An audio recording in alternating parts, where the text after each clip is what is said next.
Hello, and welcome to Conversations with the Performance and Mindset Institute. My name is Dr. Angelia Williams, and myself, along with Dr. Ann Markey, are the founders of this organization. During this podcast, we invite you to learn empirically proven tips, tools, and strategies that can improve your performance outcomes across many different contexts. We live in color, emotional beings. From moment to moment, it can change. And I don't want to take away from technical skill. I believe in excellence. But to me, excellence is not perfection. To me, they're two different things. And in the human experience, I think perfection just simply means a mature and highly skilled performance versus this notion of everything at every corner is absolutely flawless. We work towards that, but when that does not happen, we have to be resilient enough to say, it's okay, it was still a perfect, I enjoyed it, I poured out, and my audience received something from it. And it meant something. I think that's very important. I think that idea of working on resilience and flexibility, perhaps even being able to think on your feet, because as you mentioned, it's really unrealistic to expect not only for your performance to be absolutely perfect, but for, the bigger the venue and the bigger the concert or the event, the greater the likelihood that Murphy's Law, somewhere along the line, is going to step in and create an issue of some sort. Definitely. So I think we have to go into it with that understanding and be able to respond accordingly. And that's what I mean about thinking on your feet. One of the rules is if you make a mistake or something goes wrong, don't stop. Keep going. Chances are, unless the composer of what it is that you're performing happens to be sitting there or playing as your accompanist, the audience isn't going to know. So, part of your professionalism is to keep on going. Most definitely. I had a show some years back, and I got a call from the engineer of my sound engineer. Called me. I had asked everyone to be there at I think 5:00. I think the show started at 7. It's been some years, but I asked everyone to be there at 5:00, and I get a call at like 4:15 saying I am stuck in traffic. And he was stuck in traffic in another city, a few cities over. And if you're not stuck in traffic, it's a solid 45-minute drive.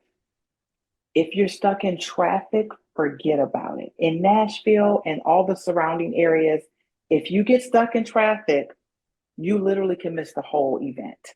So he calls and he's like, I'm stuck in traffic. And I go, okay, unfortunately, I'm going to have to let you go. And he was like, no, I go, I have to, because the way that, I was really adamant about, I need you to be here at this time and this time because of issues with the venue. So that left me about 2 hours out from a show, from a very large show, with no sound engineer.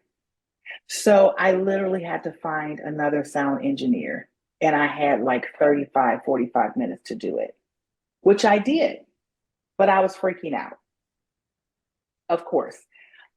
So you never know what's going to present itself. I think thinking on your feet is an excellent way to put it. And that takes resilience. You have to be resilient on the spot to be able to bounce back. When that part didn't go right, when this person didn't show up, when this person, whatever may happen, you have to have the resilience and the state of mind to just say, this doesn't ruin anything. So if you start thinking, oh, everything's ruined, then you have a problem. then you have a problem. If you take the blow and keep going, keep it moving, right? And like you said, don't stop. I don't even want to say you can salvage. No one knew. No one knew that, a little while before you guys walked in here, I didn't even know who was going to work the sound. No one knew except for the venue, because I contacted the venue and said, hey, I need a sound person. Please send me someone. So, no one else knew that though. The audience didn't know. The musicians didn't know. The band didn't know. No one knew except for myself, my husband, and the venue owner. That was it. So the show went off without a hitch. Now, what if I would have broke down and just gave up? Well, you can't have a show without a sound engineer.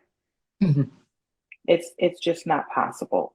So I think what you said was spot on. You have to keep going. You can't stop. You have to be tenacious enough and resilient enough to just say, okay, this happened. Let's move on to what do we need to do? You have to take an assessment and say, okay, what do I need to do from here? If you're on stage, if somebody hits the wrong note, they just hit a wrong note. You as the performer, don't let your morale drop. You just keep going. You don't look at the other person like, what are you doing? You have to maintain poise and keep going. It just doesn't stop.